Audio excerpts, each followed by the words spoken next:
Assalamu alaikum dear students. My name is Mubashir Ahmed. I am here to teach you physics class 9. Dear students, हमने second chapter physics class 9 का start किया हुआ है which is called kinematics. आज हम इस chapter का third topic पढ़ेंगे 2.3 स्केलर एंड वेक्टर। स्टूडेंट्स, हमने जब first chapter physical quantities and measurements की बात की, उसको स्टडी किया इन डिटेल, तो हमने बात की कि हमारे पास 7 फिजिकल क्वांटिटीज होती हैं, उनको हम बेस क्वांटिटीज कहते हैं और आगे उन बेस क्वांटिटीज हम ड्राइव क्वांटिटीज को ड्राइव करते हैं। ठीक है, तो स्टूडेंट्स वो हमारे पास जो क्वांटिटीज थी, हमने इस टॉपिक में हमने उसको डिफरेंस करना है कि कौन सी उनमें से स्केलर क्वांटिटीज हैं और कौन सी उनमें से वेक्टर क्वांटिटीज हैं। ठीक है, आज हम स्केलर और वेक्टर को डिस्कस करेंगे। ठीक है, in physics we come across various quantities such as mass, length, speed, density and forces। ये हमने अपनी जो फिजिकल क्वांटिटीज हैं फर्स्ट वो चैप्टर में फिजिकल क्वांटिटीज टॉपिक में वो डिस्कस किए थे। ठीक है, आज हम डिस्कस करेंगे स्केलर, अपना मेन टॉपिक। ठीक है, अ स्केलर क्वांटिटी, एक scalar quantity is described completely by its magnitude only. जो एक स्केलर क्वांटिटी होती है स्टूडेंट्स, उसको डिस्क्राइब करने के लिए, उसको डिफाइन करने के लिए, उसको एक्सप्लेन करने के लिए हमें सिर्फ और सिर्फ मैग्नीट्यूड रिक्वायर होना चाहिए। मैग्नीट्यूड क्या है students? The magnitude of A quantity means, किसी भी क्वांटिटीज का जो मैग्नीट्यूड होता है उसका मतलब है इट्स न्यूमेरिकल वैल्यू, उस क्वांटिटी की numerical value with an appropriate unit, और उसके साथ अप्रोप्रिएट यूनिट हो, सच एज 2.5 किलोग्राम। ये न्यूमेरिकल वैल्यू है और ये उसका साथ अप्रोप्रिएट यूनिट है। ठीक है, ये 40 सेकंड है, ये न्यूमेरिकल वैल्यू है और सेकंड जो है ये यूनिट है। ठीक है, आगे 1.8 मीटर, ये यूनिट है और ये न्यूमेरिकल पार्ट है।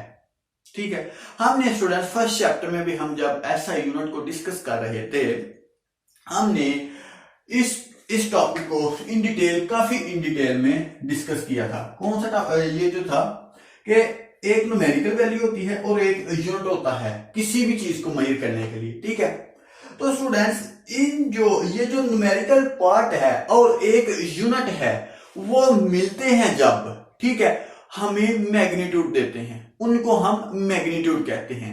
तो वो क्वांटिटीज जिनको हम न्यूमेरिकल पार्ट और अप्रोप्रिएट यूनिट से डिस्क्राइब कर सकें, मतलब कि वो क्वांटिटीज जिनको हम मैग्नीट्यूड से डिस्क्राइब कर सकें, उसको हम कहेंगे वो हमारे पास स्केलर क्वांटिटी है। ठीक है, वो हमारे पास स्केलर है।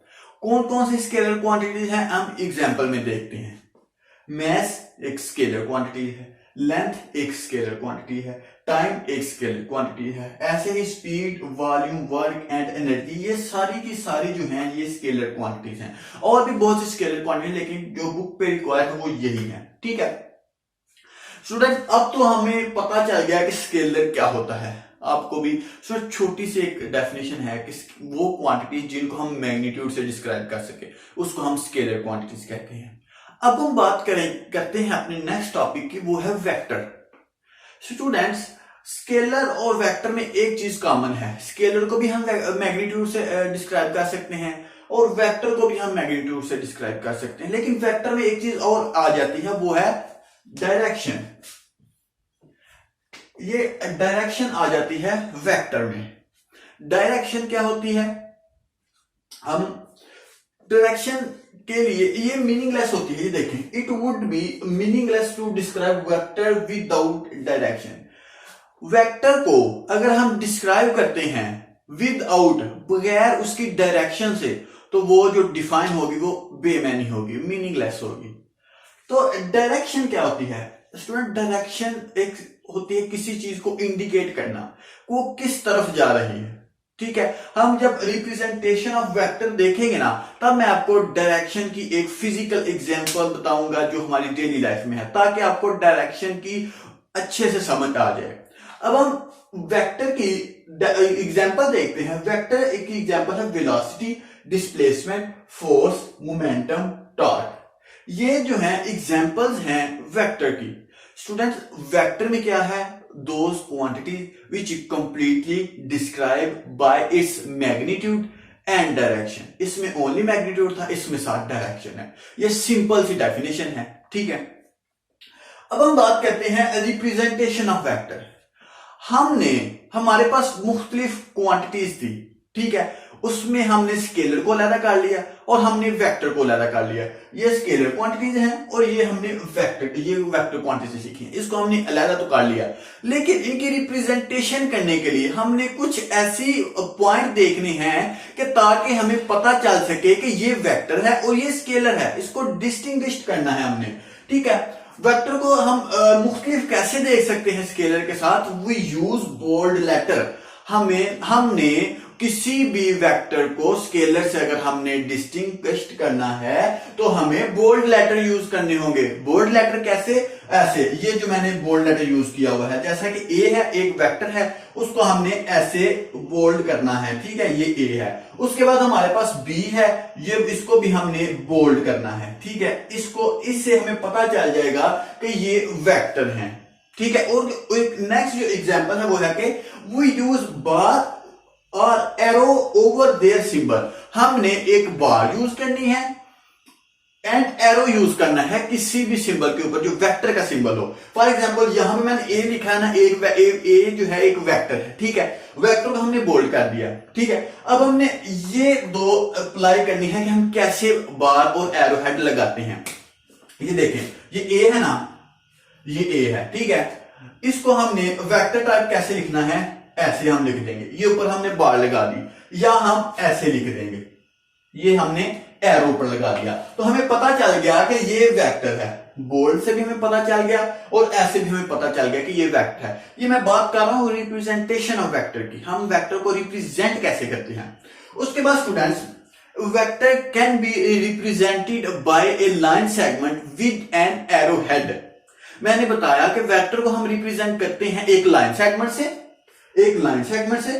विद के साथ N arrow head on and. उसके एंड पे एक एरो हेड हो, तब हमें पता चलेगा कि ये हमारे पास वेक्टर है। This is called vector V. So line segment A and B, जो लाइन है A and B, with an arrow head at B, which represent the vector V. ये हमें वेक्टर रिप्रेजेंट कर रही है, ठीक है। तो स्टूडेंट्स, ये जो अब हम बात करने लगे हैं इसकी डेफिनेशन की, कि हम मैग्नीट्यूड कैसे देखते हैं और डायरेक्शन कैसे देखते हैं। स्टूडेंट, ये जो एक हमारे पास फर्ज करते हैं, एक हमारे पास वायर है, ठीक है। ये जो वायर है, ये कोई भी लेंथ है, ये जो लेंथ होगी इसकी, ठीक है, ये लेंथ फॉर मैं कह लेता हूं 2 मीटर लेंथ है इस लाइन की, ठीक है। ये तो उसने बता दिया, ये हमारे पास न्यूमेरिकल पार्ट और ये हमारे पास यूनिट, ठीक है। ये तो हमें मैग्नीट्यूड पता चल गया, ये वाली चीज हमें पता चल गई। अब हमने डायरेक्शन को देखना है, तो स्टूडेंट आप देखें कि इसकी डायरेक्शन किस तरफ है, तो आपको पता चल जाएगा कि इसकी डायरेक्शन ए बी की तरफ है, टुवर्ड बी की तरफ है। तो इससे हमें डायरेक्शन का भी पता चल जाएगा। तो स्टूडेंट, सिंपल सी एग्जांपल मैं देता हूं आपको कि फॉर एग्जांपल मैं डायरेक्शन की बुक से रिलेटेड डायरेक्शन की एग्जांपल दूंगा आपको, ताकि आपको समझ आ जाए। ये हमारे पास एक टेबल है, ठीक है। ये फोर्स भी है ना, एक वेक्टर क्वांटिटी। फोर्स की एग्जांपल मैं आपको बताऊंगा। ये एक टेबल है स्टूडेंट्स, हमने इस टेबल को रिप्लेस करना है, यहां पे लेके आना है। तो हमें 2 फोर्सेस रिक्वायर हैं। एक फोर्स F1 है और एक फोर्स F2 है, ठीक है। ये 2 फोर्सेस हैं, दोनों इक्वल फोर्सेस हैं, ठीक है। हमने दोनों फोर्स यहां पे इस टेबल पे लगा के हमने इस टेबल को यहां पे लाना है। तो स्टूडेंट्स, अगर मैं देखूं एक फोर्स F1 में इधर लगा लूं और F2 मैं इधर लगा लूं, F1 और F2। F1 इस साइड को जा रही है, ये एक वेक्टर है, आपको पता चल गया होगा। ये मैंने वेक्टर ड्रा किया है, इसकी डायरेक्शन ड्रा की है इस तरफ को, ठीक है। और एक मैं लगा लेता हूं इस तरफ को, एक फोर्स इस तरफ को लग रही है टेबल को और एक फोर्स इस तरफ लग रही है टेबल को। तो क्या देखें कि क्या टेबल मूव करेगा? स्टूडेंट, टेबल मूव नहीं करेगा, क्योंकि दोनों फोर्स मैंने पहले बताया कि दोनों फोर्स इक्वल हैं, तो जब दोनों इक्वल फोर्स अपोजिट डायरेक्शन में लगेंगी तो वो एक दूसरे को कैंसिल आउट कर देंगी। ठीक है, अगर मैं यही फोर्स F2 यहां से हटा के इधर लगा लूं, F2 फोर्स भी इस डायरेक्शन को लग रही है और F1 फोर्स भी इस डायरेक्शन को लग रही है, तो क्या अब मूव करेगा? ऑब्वियसली स्टूडेंट्स ये मूव करके यहां तक चला जाएगा, क्योंकि दोनों फोर्स जो लग रही हैं वो पैरेलल हैं और इस डायरेक्शन को है फोर्सेस। सो इस एग्जांपल में आपको पता चल गया होगा कि जो डायरेक्शन हो किस तरह इंपॉर्टेंट है। तो हम वेक्टर में हम मैग्नीट्यूड की बात करते हैं और साथ उसकी डायरेक्शन की बात करते हैं। It would be meaningless to describe vector without direction. हम डायरेक्शन के बगैर वेक्टर को डिफाइन बिल्कुल भी नहीं कर सकते। तो डेफिनेशन सिंपल है, इसमें हम मैग्नीट्यूड से डिस्क्राइब करते हैं स्केलर क्वांटिटीज को, इसको हमने प्लस डायरेक्शन से एक्सप्लेन करते हैं। तो स्टूडेंट्स यही था आज का हमारा टॉपिक। सो उम्मीद है कि आपको इसकी समझ आ गई होगी। हमने मैग्नीट्यूड की भी बात की कि जब ये देखें, ये है ना, जब न्यूमेरिकल पार्ट और यूनिट मिलते हैं तो मैग्नीट्यूड बना देते हैं। ठीक है, तो इसीलिए इसको हम मैग्नीट्यूड की भी आज बात कर ली। सो यही था आज का हमारा टॉपिक। सो अल्लाह हाफिज, स्टे ब्लेस्ड।